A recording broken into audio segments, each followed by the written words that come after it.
So today I want to talk about something that happened at the United Nations on April 7th that I think most people completely misunderstood. And I mean completely, because when China and Russia vetoed the UN Security Council resolution on the Strait of Hormuz, the Western media said, okay, China and Russia sided with Iran. China and Russia are bad guys. China and Russia are shielding a regime that is threatening the global economy. But that is the wrong way to look at this. That is completely the wrong frame. Because here's my question, and I want you to sit with this question for a moment before I answer it. If China vetoed this resolution, and China is the world's largest buyer of Iranian oil, and China gets a huge portion of its energy through the Strait of Hormuz, then why would China veto a resolution that would reopen the strait? Why would the biggest victim of the Hormuz blockade be the one blocking the solution? Think about that. Because once you understand the answer to that question, you understand not just the veto. You understand the entire war. You understand who is really winning. And you understand why China's veto was not a mistake. It was the single smartest strategic move of this entire conflict. Okay, so let me break this down carefully. Let's start from the beginning. On April 7th, 2026, the United Nations Security Council voted on a resolution that was originally proposed by Bahrain. The resolution would have authorized countries to use, and I'm quoting directly, all necessary means to ensure freedom of transit through the Strait of Hormuz. 11 countries voted yes. China and Russia vetoed it. Pakistan and Colombia abstained. Now I want to walk you through what actually happened in that room, because the details are very important. The original resolution was very aggressive. It would have given any country the legal cover to use military force to reopen the strait.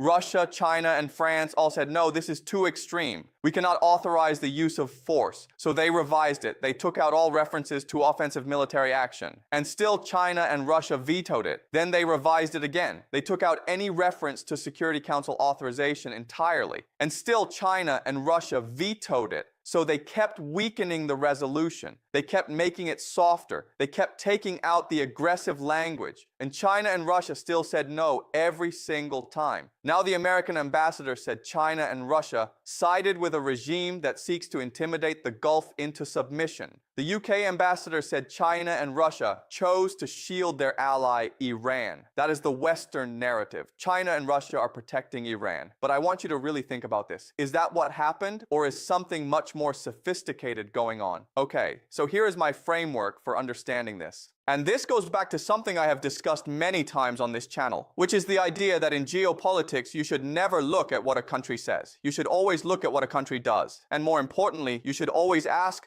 what does this action actually benefit? So let's apply this framework to China. China imports approximately 10 to 11 million barrels of oil per day. A significant portion of that comes from the Gulf region and passes through the Strait of Hormuz. So in theory, China should want the strait open. In theory, China is being hurt by the closure of the strait, right? Well, here is the thing. Yes, China is being hurt in the short term, but China is not making decisions based on the short term. China is making decisions based on the long term. And in the long term, this veto is one of the most strategically brilliant things China has done in a generation. Let me explain why. And I want to walk through this step by step because each step builds on the last. Step 1. Understand what the resolution would actually have done. The resolution, even in its watered-down final form, would have given the United States and its allies the legal legitimacy to use military force in or around the Strait of Hormuz. It would have been the United Nations saying, yes, America, you have the right to be here. You have the right to control this waterway. And here is what that means for China. If America successfully reopens the Strait of Hormuz by force, and Iran is defeated or forced to back down, then America has demonstrated something extremely important. It has demonstrated that it can still control the world's most critical energy choke point. It has shown that the American empire, even in decline, still has the muscle to decide who gets energy and who doesn't. And that means China goes back to being dependent on American goodwill for its energy supply. China goes back to a world where America can, at any moment, threaten to cut off Chinese oil supply by controlling the strait. This is called the Malacca dilemma in Chinese strategic thinking. China's fear that America can strangle its economy by controlling the sea lanes. Hormuz is the same problem. It is a choke point that America, if it controls it, can use against China. So step one is simple. If America wins this resolution and uses it to reopen the strait by force, America wins strategically and China loses, which means China has every reason to block the resolution. Step two, understand what happens if the strait stays closed. Now here is where it gets really interesting. Because the closure of the strait is hurting China, yes, but it is also accelerating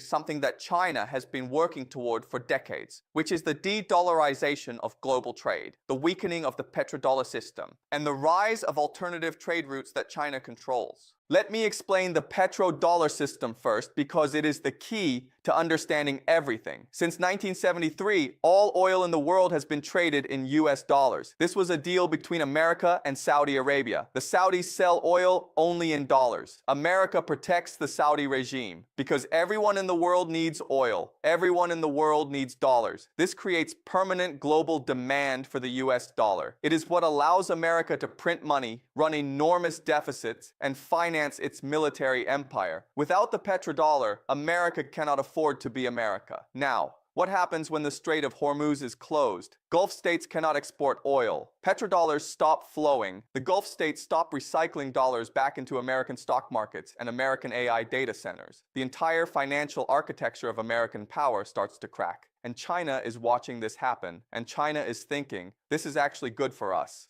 Because every week that the petrodollar system is under stress, the world is being pushed to find alternatives, and the alternatives that exist, the yuan-based oil trade, the Belt and Road payment systems, the Russian-Iranian-Chinese energy corridors, these all benefit China. So the closure of the strait in the medium term is accelerating the very thing China wants most, which is the end of dollar dominance in global trade. Step 3. Understand China's alternative energy strategy. Now you might say, okay, but China is running out of oil because of the blockade. How is this actually good for China? And this is where you have to understand something important about how China thinks about supply chains. China has been preparing for exactly this kind of energy disruption for years. Let me give you some specific examples. China has been building strategic petroleum reserves. It has been diversifying its energy suppliers. It has been building the China-Pakistan Economic Corridor, which gives it access to ports in the Arabian Sea that bypass the Strait of Hormuz. It has been developing the North-South Transport Corridor with Russia and Iran, which gives it an overland energy route. And most importantly, China has been rapidly building domestic renewable energy capacity, solar, wind, nuclear, specifically to reduce its dependence on Gulf oil. So while the blockade is causing short-term pain for China, China is actually better positioned to absorb that pain than almost any other major economy, because China has been preparing for this scenario. The Americans have not. The Europeans have not. The Japanese and South Koreans, who are also extremely dependent on Gulf oil, have not. China took the short-term pain, but it is the country best equipped to absorb it. And every week the crisis continues, the alternatives that China has built become more important.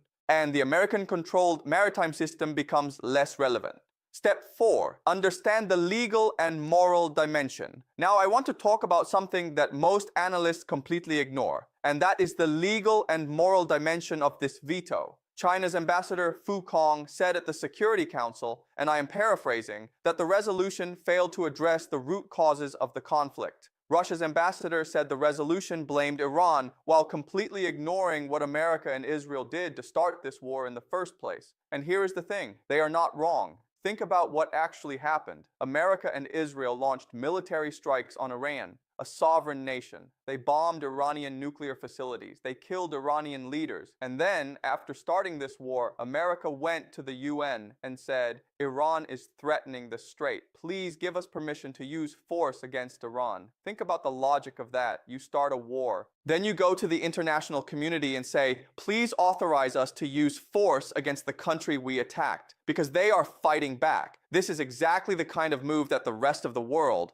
the global South, Asia, Africa, Latin America, has been watching for decades. and the world is tired of it. When China vetoed this resolution, it was not just protecting Iran. It was saying something to every country in the world that has ever been on the receiving end of American power. We will not give America a legal stamp of approval for this. And the reaction globally was very different from the Western media narrative. Much of the world saw the veto not as China shielding Iran, but as China enforcing basic principles of international law. You don't get to attack a country and then get UN authorization to punish that country for defending itself. This is a narrative win for China of enormous proportions, because it positions China as the defender of the international rules-based order, the very thing America claims to defend. And it positions America as the country that breaks the rules and then asks for legal cover after. Step 5. Understand what this tells us about the New World Order. Okay, now I want to zoom out because I want to put this veto in the context of something much bigger, which is the question of what kind of world we are moving into. I have argued on this channel many times that the world is moving from a unipolar system,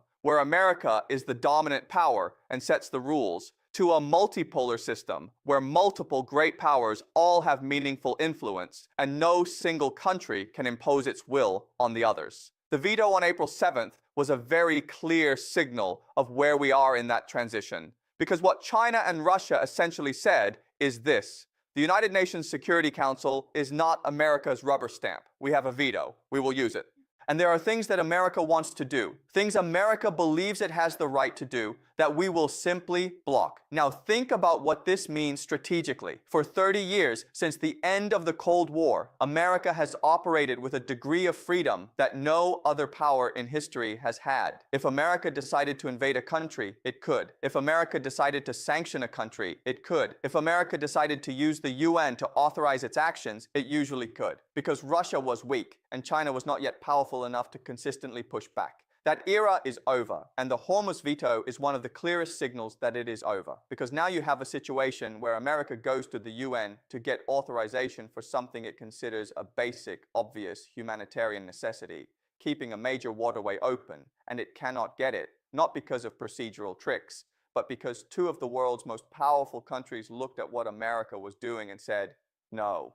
We are not going to help you with this. This is a massive structural shift in how the world works. And most people are not paying attention to it because they are focused on the military dimension of this war. But the political and institutional dimension is just as important, because the United Nations Security Council is the last remaining institution of global governance. And China just showed the world that it will use its power in that institution to block American unilateralism. Okay, now let me tie all of this together, because I want to give you the complete picture of why this veto was the smartest move of the entire war. Let's do a thought experiment. Let's say you are the venture capitalist, okay? You have enormous resources and you are watching this war and you are asking yourself, who is actually winning? Most people look at the military dimension. They look at how many bombs were dropped, how many missiles were fired, which side destroyed more assets, and they try to figure out who is winning from that. But that is the wrong way to look at it, because as I have argued many times, war is fought across 4 dimensions: military, economic, political, and narrative. And if you look at all 4 dimensions, what you see is that China's veto was a move that advanced China's position in all 4 dimensions simultaneously. Militarily, China did not fire a single bullet. It did not spend a single dollar on weapons, but it blocked America from getting international legal cover for its military operations. That weakens America's military position politically without China taking any military risk. Economically, the veto kept the pressure on the petrodollar system. It kept oil prices high enough to hurt the American financial system and accelerate de-dollarization. And it did this while China's alternative energy infrastructure, its reserves, its overland routes, its renewable capacity, helps it absorb the pain better than its rivals. Politically, the veto positioned China as a defender of international law and national sovereignty. In a world where most countries are not part of the Western alliance, this is an enormously powerful message. The global South, which has suffered from decades of American military intervention, largely sees China as being on the right side here. And in the narrative dimension, China is now telling a story about itself that is very appealing to most of the world. We are not the aggressor. We are not the ones bombing sovereign nations. We are the ones defending the principle that you cannot attack a country and then ask the UN to authorize punishing that country for fighting back. So in all four dimensions, the veto was a win for China, and it cost China almost nothing. That is what smart strategy looks like. Now let me address one more thing, because I can already hear the counter argument. And it goes like this: but China is hurting from the oil shortage. China cannot afford this strategy indefinitely. Eventually, China will have to negotiate a reopening of the strait. And to that I say, yes, you are right. China cannot sustain an indefinite oil shortage. Nobody can. But here is what matters. Who runs out of time first? America is running out of interceptor missiles. America is running out of political will at home. Only 40% of Americans support this war. America is running out of financial patience. Every week of high oil prices puts more pressure on the American stock market, the American economy, the American political system. And America is running out of allies who are willing to take the economic pain with it. Iran is running out of nothing. Iran's economy is actually benefiting from the lifting of sanctions that this war has inadvertently caused. Iran is generating more revenue from oil sales than it has in years. Iran has been preparing for this war for 25 years. It is not running out of will or capacity. And China? China has its reserves. China has its alternative routes. China has its domestic energy production. China can hold out longer than America can sustain the political and economic cost of this war. So when you ask who benefits from the passage of time, the answer is not America. The answer is China and Iran. And China's veto was designed precisely to extend time, to keep the pressure on, to let the economic and political costs accumulate on the American side. This is not Iran's war. This is not China's war. This is a war being fought in significant part over the question of who controls the global economic order. And China is fighting it in the smartest way possible, without firing a single weapon, without losing a single soldier, just by saying 2 letters at the United Nations. No, that is the power of a veto. That is the power of a great power that understands strategy. And that is why April 7th, 2026 may be looked back on as one of the most important days in the history of American decline. Okay, so that is my analysis for today. This is not prophecy. This is structural history combined with game theory. I want you to think about this carefully, question it, push back on it. The goal is never to tell you what to think. The goal is to give you a framework so you can think for yourself.